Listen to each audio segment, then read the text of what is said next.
قراره راجع به اینکه چجوری ثروتمندانه فکر کنیم تا پول وارد زندگی ما بشه حرف بزنیم.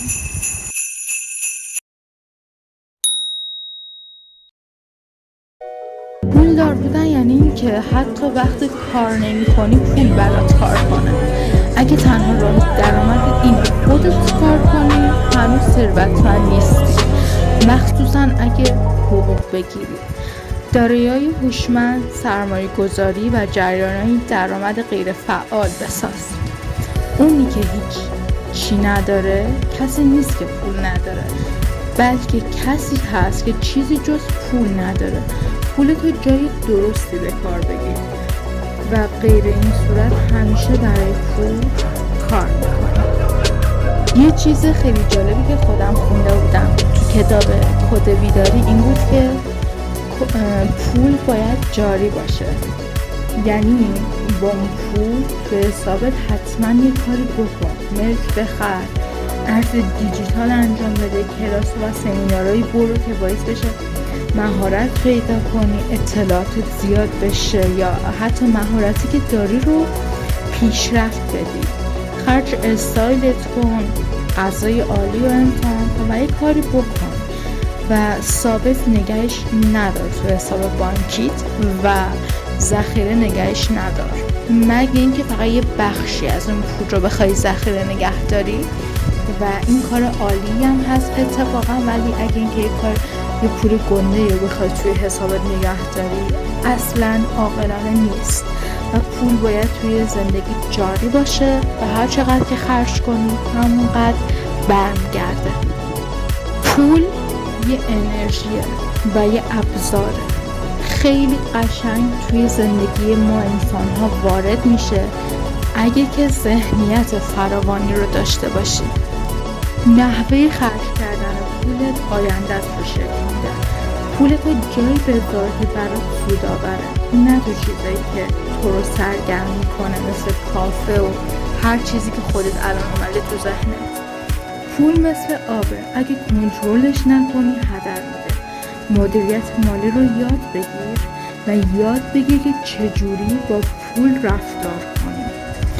بزرگترین تفاوت بین افراد ثروتمند و عادی طرز فکرشون راجع به پول و زندگی.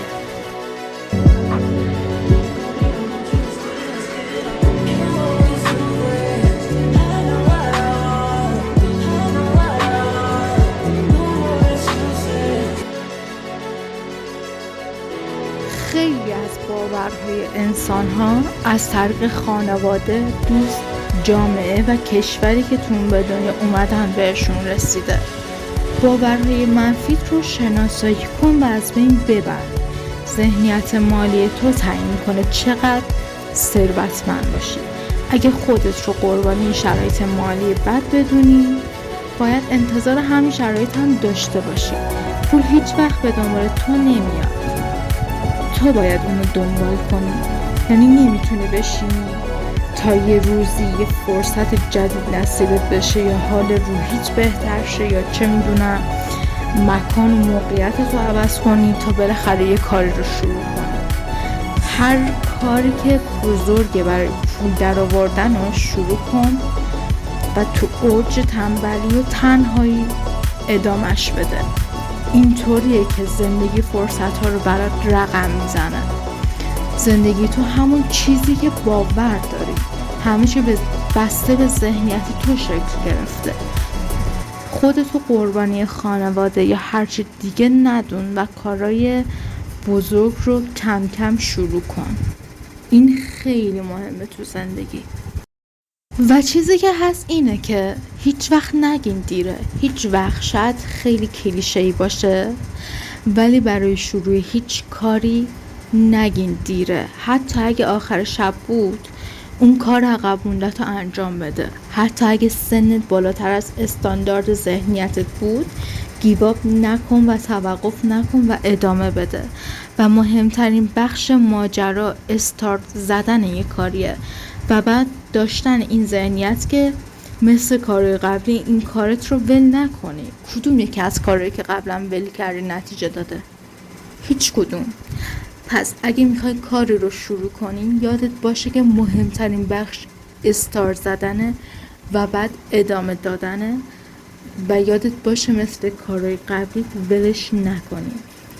برای هممون، برای تک تک هممون تو این دنیا جا برای موفق شدن تو دنیا هست.